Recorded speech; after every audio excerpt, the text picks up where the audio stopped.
Hello and herzlich willkommen zum Auf Die Fresse, normally the WXW review podcast in English. I'm Ian Hamilton, joined by Mike Kilby. And Mike, here for a special episode.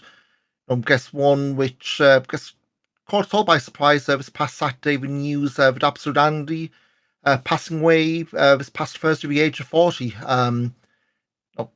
Said on Twitter, tons of tributes from fans and wrestlers alike, and guy went by so many names: to Adler, der VeterAAn, Mr. 100%, die Rohrzange aus Franken Der VeterAAn.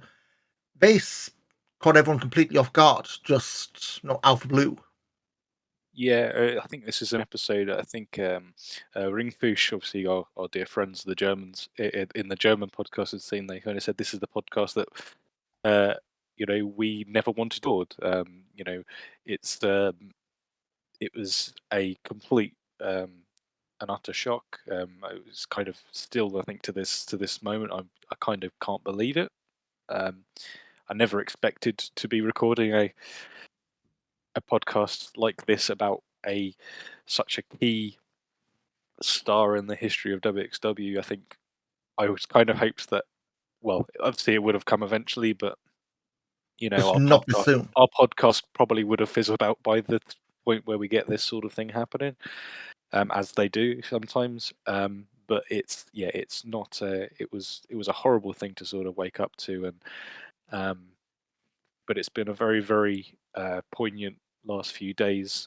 It's been sort of lovely, and even if I've maybe been poking it a little bit on Twitter, but it's been lovely sort of seeing.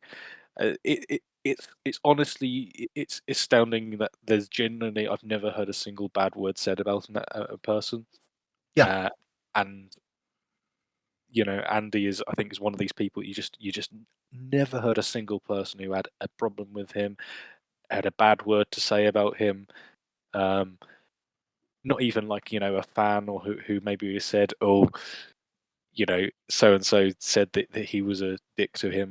Like, it was never. There's not a single person that I've ever come across who has had anything but love, admiration, and just sheer joy in a wrestler existing more than Absolute Andy. And I think it's I just can't. I can't fathom it's happened. Yeah, I mean, I know it's just over 2 years, 3 years ago, sorry, when Carsten Beck passed, and I did a piece on the on Back Body Drop earlier this week. The irony being, the first show back with fans, Andy was the guest host. That opened with the 10-bell salute, and for Carsten Beck. Next WXW show, next month, the 23rd anniversary show, unfortunately, can be the same thing. You'd not, unless something of course horribly awry. But yeah, I mean, with Andy, I woke up Saturday morning, got the saw the tweet, same as everyone else, and yeah, going through and you see, you just see the message, and it's like, what's going on? What's going on? Like, I mean, because for me, on Twitch, we see the notifications. First thing you see, you'll see the image. It's like, oh, it's a picture of Andy. Oh, it's his birthday, and then you load the image. Like, 1983. Wait, they don't put the year. Oh no. Like, you didn't need to hit translate to see what had happened. Well, yeah, I'd sort of woken up to your message, and it was just, and I just saying, it happened, and I was just like, what are you talking about? I thought it was I thought you was cracking a joke about, like, a poor joke about something, like he'd done something bad or something, He's gone to work for Progress none of us watch, or a promotion yeah, none of like, us watch, that kind of thing. Yeah. I thought you were sort of pulling me leg at first, and then I just was just like, honestly, it felt. I don't think I've genuinely ever had a, I say, and Andy wasn't my friend, or he wasn't somebody who I would say I had probably more than a handful of interactions with, like, sort of on a personal level, but I, in terms of sort of the parasocial fan and artist sort of thing, I just generally don't think I've ever been hit by somebody's passing in the same way that I have been hit by this. It's a completely new sensation for me. Same. I mean, I know, Yeah. we're not going to do like a warts and all career retrospective, but No. I know one of the big things, especially towards the end of his career, was, oh, he's the old guy. The joke was he's the dad. He doesn't know how to use, the whole thing with JAA was, oh, he doesn't know how to use FaceTime. Like, he was prodding his phone, like, I mean, you retweet some of the stuff, like, oh, when your dad takes a selfie. There's one, actually looking at now, screenshot took from Broken Rules, 2019. Oh, your dad's taking selfies again. And then he replied by posting the actual photo, which, he knew the kind of thing that, not the jives, but, the kind of, the play of He was was in on making the on the joke. character. Yeah, He was in on the joke, and there was if I may post it again, but there was an area, there was a thing I once had, and it was back when we had Twitter moments, and it was basically a collection of all the funny tweets that we say the Anglosphere sort of made about Absolute Andy, I'm and looking through some of them now, and yeah, they're an and you're looking at them absolute now, delight. and there's the picture of him with this piece of paper, and it's like your dad's Volvo's passed its MOT, and he's delighted, or there's a picture of him with saying that with Francis Caspin and Jay Skillett, and he's saying he's heard you talk about status quo, and he thinks you wishes you as his son instead, things like that, um, but the thing is, I was aware that he did find it hilarious, which was which was good, and it was the we kind of do sort of say, as we do the joke of, is that he's kind of everybody's dad in wrestling. It's it's he kind of went, you kind of he was he was some he had his kids as well, and he was a family man, and he'd been doing this for you know 20 years, over pretty 20, much. nearly 20 years, and it's it's astonishing, sort of, and the tentacles that the Absolute Andy has kind of had on so many huge stars in the wrestling worlds, major, the best wrestlers in the world currently. They've all come in contact with, let's face it, a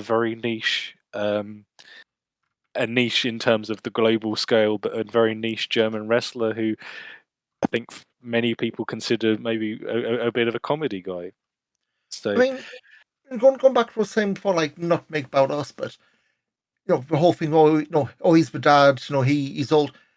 I saw the, the, the image where somebody posts, like, I've looked on Wikipedia. He's 2 years younger than me. It's like, I've been calling this fella old. I'm older than him. But going through, like, to like somebody, retweet pretty much everything from, people in the wrestling world, who he'd come in touch with. Like, you look at names. I'm not going to go for all of them. Obviously, Shiggy, Norman House. He was over in, finishing a tour in Canada. When he got the news. Chris Hero. Zero, Speedball, Mike Bailey, of course, uh, Ilya Dragunov. Tanahashi. Okay, so the actually have since posted this. That Tanahashi tweet, um, he put like the match graphic and the sharpshooter in the match, I think it was. I did a review of that a couple of years back, and you gave me the tip off when the match was on Vimeo. And I nothing. Where the hell has he gotten this image from? So I searched Absolute Andy Hiroshi Tanahashi. It's a screenshot I put on the website years ago. So at some point he's either gone through Google, but I mean, obviously we've put the match up now, and we've put like 6 or 7 matches up from Andy's career, which from in Yeah. playlist you don't need a Wrestling Now subscription. Strongly suggest go through and see if there's some absolute crackers in there. And Matt's just scratching himself, but yeah, I mean, just going through the names, and said Ilya, obviously Rotation, who worked with a lot, on show times and what have you. You know, Ilya said Shah Samuels, Yeah. Tanahashi, Shingo Takagi. They had 2 matches back in the day. It's just Thumbtack Jack, Anthony Henry, Alexander James, Killer Kelly, and we both at Field House and Open Bowling. Yeah. And no, I mean, I think I might have been main general probably a couple of lanes up from them, and it was dark. It's it's like there. Now I knew if it had like special never bowling shirts done. Kelly put a picture up on was it the Saturday night with the bowling shirts. It broke me. Yeah. Like just you get oh no, was it when on hard pass Jeff Jouton with a lot of acquaintances and wrestling with very few friends, and you see people pass through the locker rooms all the time, they come and go, but with something like that where because I remember during the I don't know how much this behind the curtain when they were getting the names for Ropehouse and Open Bowling. It was that whole moment. Andy wants to be a part of it. He wants to pick his own part, and it was like okay, strange because we had the obviously the lottery drawing. And there was a Dragon and Yearn did. The wrestler joined in. Like okay, not nobody went. Oh no, how dare he's too good to be with the rest of us. But the fact that he'd even take part with someone who clearly he had loved and respected, and that's the kind of friendship they had. And Kelly was far from the only one who had that kind of respect from it, as we've seen in the days that followed. And I think Andy had a sort of, at least in the period when it was people like Kelly, when it people like Tony, Melanie, he did actually have quite a lot of hand in sort of he I was aware that he kind of did not agent the women's matches, but he basically had a very, very heavy sort of oversee on these matches. Yeah. To the sort of like he would be the one who would sort of go, right, this stuff isn't working, but this stuff is great, and he would sort of go through. And I think that's probably why people like Melly, one of the reasons why I think Melly and Kelly, and obviously Tony Storm as well did a tribute as well. They all were, as everybody else, were kind of also devastated by it. Of the amazing, spectacular, invigorating, monumental, wonderful in history, absolute Andy experience featuring MG. I got a feel I've mucked that title, but it's been possible. Yeah, it's just like going through. Obviously, if you want like the cliff notes of his career, WXW said he's the only person who's won every single title he could have won in WXW. The original World Heavyweight title, the Unified title, the tag titles 5 times with 4 different partners, which you're up there for Hubbard Trisk in terms of that kind of wrestling. Of course, last off the Shotgun Belt, Wrestling Cult, German Stampede Wrestling, German Wrestling Promotion titles there. It's like, you don't stay in wrestling, especially in such an insular sense, maybe not the right word, but especially such a close knit community like Europe and German wrestling in particular for 20 years. One, if you're not good. Two, if you're not versatile. I mean, like I jumped into WXW 2016 just after WXW now started. Yeah, roughly. So he would have been I don't say the of a white meat babyface, but he was the the veteran working with Mario Solani, A4 starting. And then you've gone from Matt to turning on Morrison. We'll touch on not Matt because it was my first festival weekend, and how the air just completely evaporated the room with just one super kick. You had that. You then came in with the cocky, arrogant veteran. That I dare say definitely in terms of eyeballs for career on. And then at the end, the wacky, let's say the father figure that everyone was poked fun. He was in on the joke. Like, just in the space of 4 or 5 years, just the range then of course during the pandemic era, the fill-in, assistant sporting director, the 40 figure, and then stepping down from that, then what late 2021 when he came back to get one last one over Norman Harris, win the shotgun title before injury and untimely passing. Yeah, I think the big sort of run he had with the with the World Championship in that thing. I think that's probably everybody's fondest sort of period. I can't remember exactly who said it, but it was it was a contemporary opinion, and I remember somebody saying, Absolute Andy's title run was like if Triple H's Reign of Terror was good, and like I kind of can't sort of go beyond that. really. And he was just, as I say, he was such a versatile wrestler. And back when, let's say, the shoots of the boom period were sort of starting to sprout, when we had people like Junior, we had people like Mac and Dreisker and Walter really sort of coming into his thing. He was, as I say, we say the veteran, but um, I can't remember who said it, but they basically said like he was like a Swiss Army knife. He could kind of get into any situation. And if you have a wrestler like that, he's effectively having somebody who's, let's say, 2014, 15, who's wrestling for nearly 15 years. Having somebody like that is just such an asset for a company, and I think his input into the greatest period that the company had, the golden generation of WXW, as I sort of called it the other day. His input into that period, it just can't be overstated. I say he's a true great of the European scene, and I think it's kind of the job of, I think, people like us, all the German journalists. I feel like we have to maybe evangelize to people who don't know him, who weren't so familiar with him, because he's he's getting the flowers now, which he completely deserves. And as they say, it was yeah, it's that title run. I say some of the funniest promos, but then he could switch.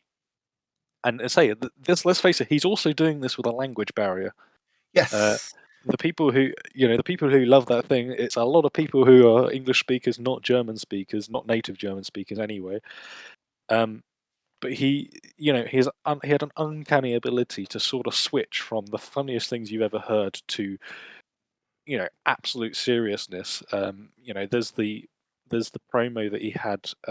Matthew posted it. The promo that he For had Carrot 2019. for Carrot 2019, and it's somebody in the comments says this is one of the best promos I've ever seen in my life. So it's like it's I can't I don't know, without saying he's great 150 times. I just don't know what else to sort of say, really. In fact that neither of us speak but of German. The fact that those promos, like that one for Carrot wasn't the only one. Like in the dying days of Shotgun, he was the highlight. For those promos, absolutely was. You hung on his every word. And even it was a fable, it was a story, but even the story itself had nothing. Had a story about peasants and duck hunting. He was able to weave that into his upcoming opponent, and it wasn't like he was stretching. It was you hung on his every word. Okay, if you read the subtitles, you waited and you believed every single word.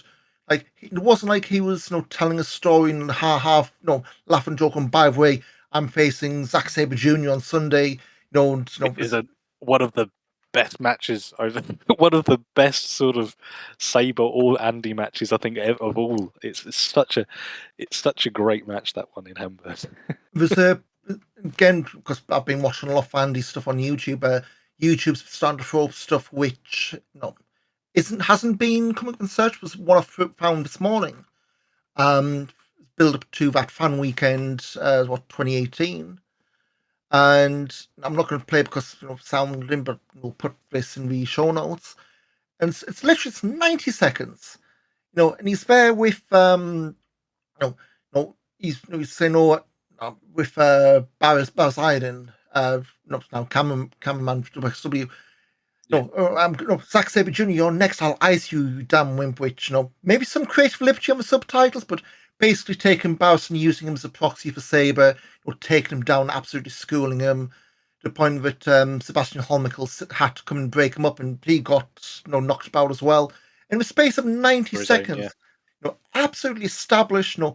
If you knew nothing about this promotion, about these wrestlers and this company, you got the arrogant champion because he's got the belt on the shoulder, taken clearly, I would say untrained, but not experienced wrestler in, make an example of him, then, I've made my point and leave, that kind of thing.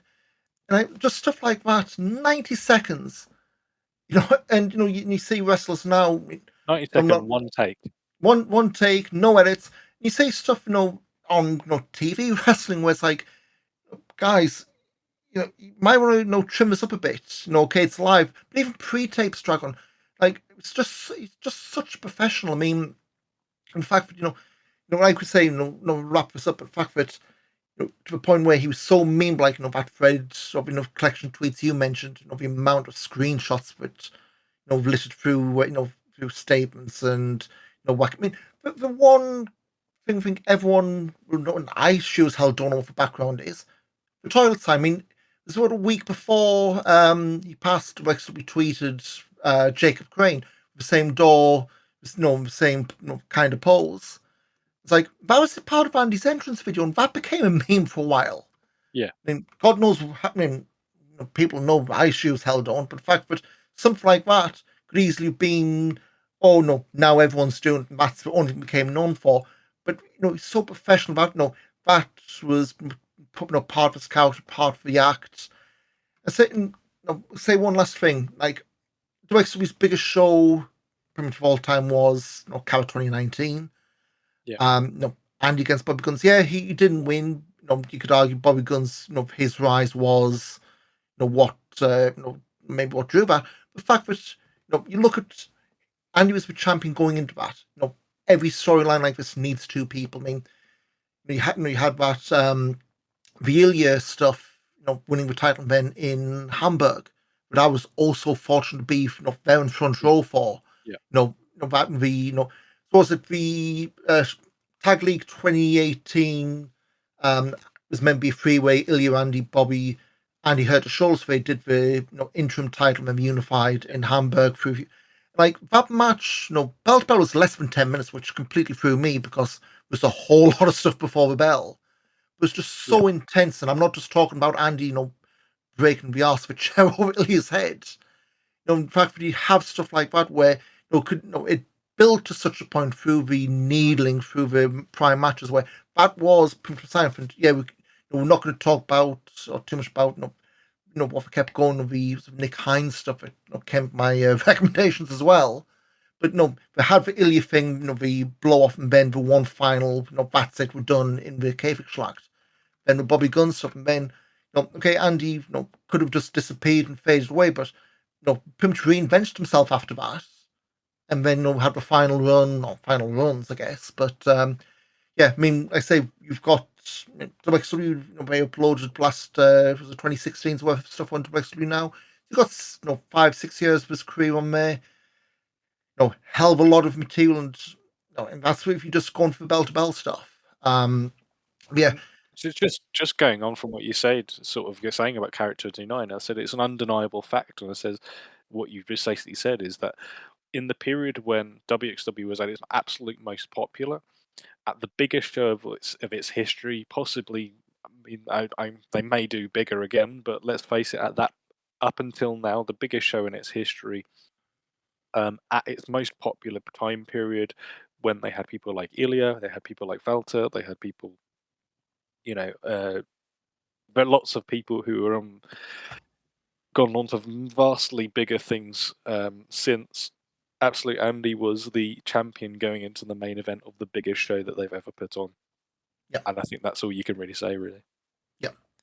And I guess one thing in closing about being too soppy, someone can be gone as long as the new memories they never are gone. And luckily for all of us, a lot of his stuff is on tape, is still available. And Andy, thanks for memories. Ruhe in Frieden, I guess as the Germans say, and all the best. And yeah, thanks for memories, Andy. Cheers.